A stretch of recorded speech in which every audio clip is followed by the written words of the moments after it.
大家好，我是阿胖，今天主要聊一聊如何做水煎包。其实做水煎包并不难，只要你掌握以下3点，那么做出的包子保证是个个松软不塌陷的，即使是新手也能够一次做成功。废话不多说，首先第一点肯定是要把面团先发酵起来。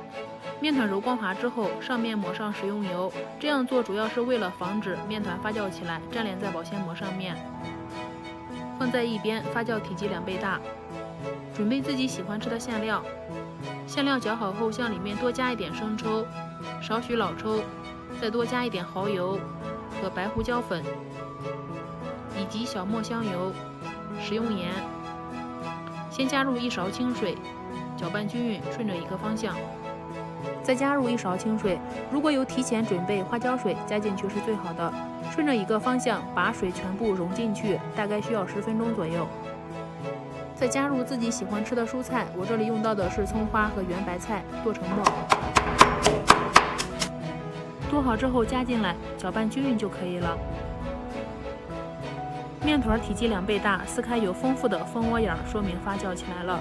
取出面团，稍微揉面排气，把它搓成长条，然后再下成和饺子皮大小差不多的小面剂子，撒一点干粉，防止粘连。第2点来了，想水煎包做出之后表皮不塌陷，那么在擀皮的时候就不要擀太薄，厚度1厘米就可以了。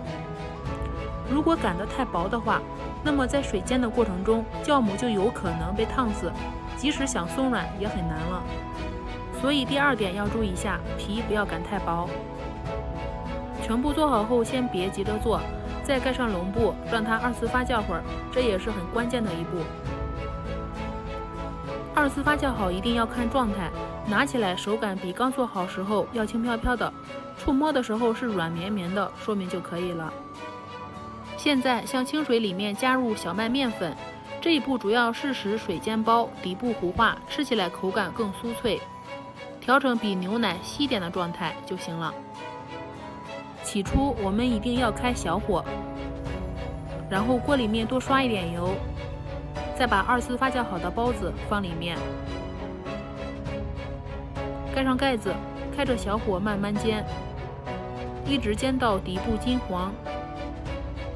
再把之前调好的面粉水加进来，水量没过包子的1/3处就行了。再次盖上盖子，这个时候由小火转成中火，大约需要15分钟。水收干了，包子熟了，这个时候才能开盖，千万不要提早开盖，否则的话会造成包子塌陷，这个就是需要注意的第3点。可以看到面发酵的太好了，包子褶子都发没有了。